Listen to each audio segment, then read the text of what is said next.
It's 11:43 p.m. at night, and oh, this is just so awkward. Maybe now is where I should say this is my first video essay ever. I've been a big video essay fan for a long time, and I finally was like, you know what, like I should make a video essay. So this is my video essay, and it's about why small YouTube matters. Okay, back to the scene that I was painting.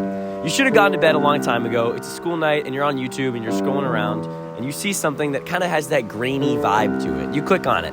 It's probably got like 3 million views, and it's from 11 years ago. It fills you with a feeling like no other, a feeling of nostalgia. Well, let me just restart this whole, is that crazy if I restart this whole thing?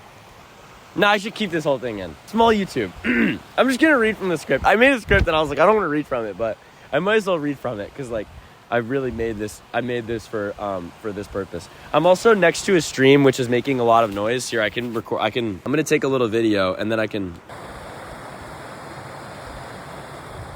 yeah, that's the sun. That's you, actually.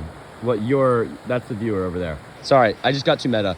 This video essay is going really poorly. It's not. This is good. You're still watching. Everyone is still watching. No one has clicked off the video yet. Okay, so back to the video you found late at night. Watching that video very late at night, you found this video. These videos often feel old and lost. A shared form of nostalgia that fits perfectly into a subtle and sneaky desire for a feeling we can't exactly place. And you can see it in the comments. All the comments are like tweaking out over how crazy and how emotional and how nostalgic this is. Not every YouTube video gets that type of interaction. In fact, most don't. So what you're experiencing in that moment, for the sake of this video essay, I'm gonna refer to as charm.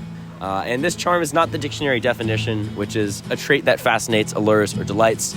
I would say this charm is something that makes you feel seen. This is a charm that makes you feel proud to be a human. In fact, I actually can't really explain it either, but I'm gonna say charm a bunch, and charm is just something that feels real, and maybe a little bit rough on the edges with its realness.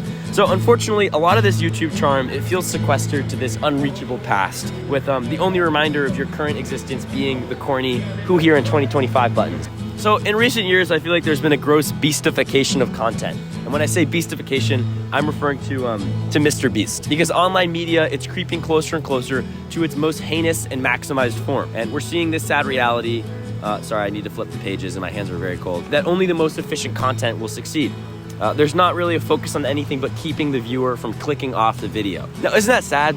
I feel like the goal of YouTube used to be like share videos, but now it's this weird perverse double negative version of what it once was. It went from sharing videos for others to watch to sharing videos for others to not click off of for as long as possible. The question is, how do I keep this person on my video for as long as possible? And you kind of got to do that through overstimulation, sensationalism, sexualizing things, red circles and subtitles, and it's just like kind of horrible. And it brings up a question, is this what short form content did to us? Is this what like Instagram Reels and TikTok did? Is it the rise of AI tools and making it very easy to suddenly have Minecraft gameplay under your video and like subtitles and stuff? Or was it something else entirely? What I want to talk about today, it doesn't really focus on any of those questions, in fact, because as time goes on, culture shifts. So the why isn't too important. I'm really trying to focus on what's about to come. When the camera was invented, people were tweaking out. The museum people especially, because your old business model of go to my museum and see this fancy painting that you would never see is now like, you can just see a picture of the painting. But people still like the museums. It changed art. It put more of an artistic emphasis on the curation of the museum, more like main ideas of what you want your exhibits to be about. People still wanted to see the Mona Lisa, right? Why see the Mona Lisa when you could look at a picture of the Mona Lisa? It's charming. There's something real about it. People like what's real. People like being in a room with the Mona Lisa. They like seeing it, and they like seeing all the people seeing it. It's fun to be part of something that feels real. So now that we're going back to that whole realness, people can fuss all they want about new technology, but that's because they act like it's a question. Like AI is not a question. My family members, every time I'm with my family, everyone's always talking about AI, and it's like blah, blah, blah, blah, blah. But it's like, we can't choose. Unfortunately, AI is very profitable, so it will be here, and you can't really say anything about that. But what does that mean for art? It means a lot of things for art, but one thing that I would argue is, like the Mona Lisa and the people who still went to see the Mona Lisa, people still like what's real. I think that people are gonna have this subtle yearning for charm. And it brings up this question where if charm is all in those 10 years ago videos from YouTube and Mr. Beast has sucked all the charm out of mainstream YouTube, where did the charm go? Because I can tell you right now, there's charm on YouTube. And you might be able to guess by the name of this YouTube video, but that charm exists in small YouTube.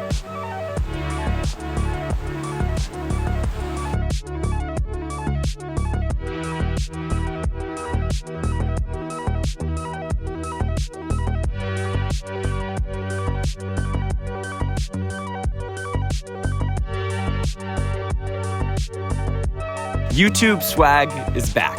It's hidden deep in the folds of an algorithm that prioritizes overstimulation and sensationalism. It prioritizes the beastification.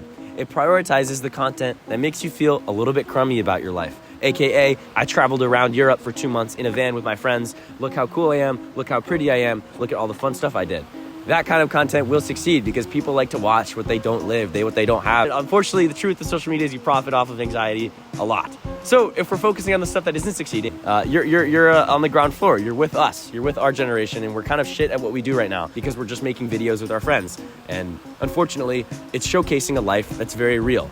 And I would argue, very charming. It's your friends waiting in line at Starbucks where you make a joke. It's just like random stuff. Small YouTube is packed with the most stupid things ever. And because they're so stupid and because they have no following, there's no monetary pressure. There's no money involved. I think as YouTube gets older and older, it's more often viable to be a money-making opportunity. There are companies that really exclusively work through YouTube. So now if it's not a company and it's just a kid, they have no outside pressures. It's literally just what they want to share with you in the world. It's literally just what they want to do. And what does that feel? What does that make you feel? That makes you feel that real feeling. It makes you feel like you're in the room with the Mona Lisa, but instead you're in the room with this kid who just bought a camcorder and is filming his friend's skateboard. I love skateboarding, and the thing that skateboarders all have in common is they love to film themselves do these skateboarding tricks. A lot of people like to make their own little parts of their friends, and they're so stupid. They get no views, and often they're really bad at skating. But what's important is that they're laughing with their friends and they're having fun, and it's such a cultural snapshot into this ground floor, our generation,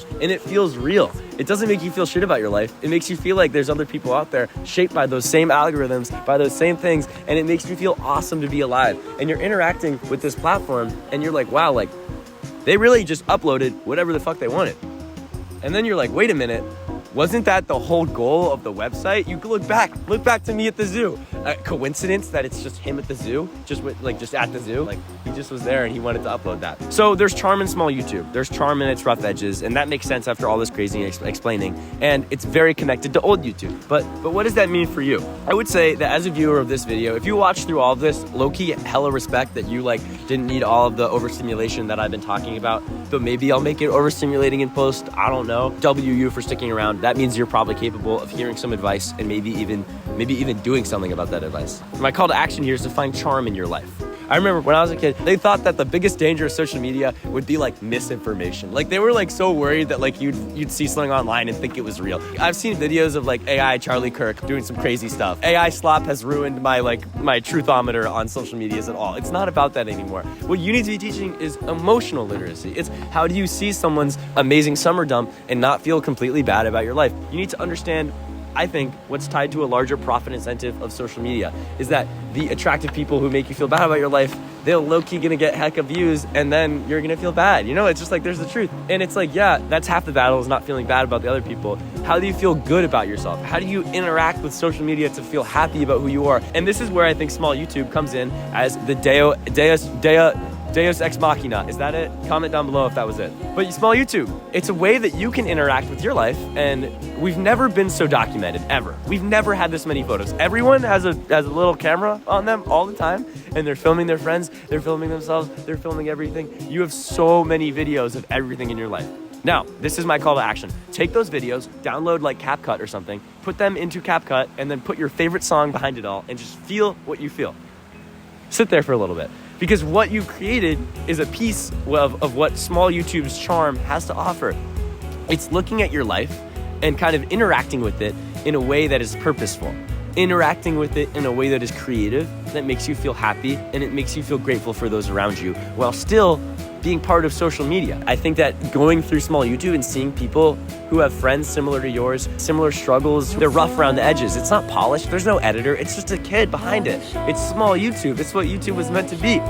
It fills you with this feeling of oh, we're on ground floor together. We're sharing this human experience. And I think that common ground is something that we've needed more than ever right now. And have you ever wanted common ground emotionally with other people who are similarly lonely and at times insecure and at times anxious and at times not on their Mr. Beast timing? Because I'll tell you right now, the average person isn't living in a van traveling around Europe. Your average person is going to work and then they're bumping to music on the way home from work. And it's if you can romanticize your bumping to music on the way home from work, you can put in a little YouTube video of you and your friends. That is beautiful. And that is my call to action. That's my video. I say, I really have never done this before, so it kind of was all over the place, and I had a script.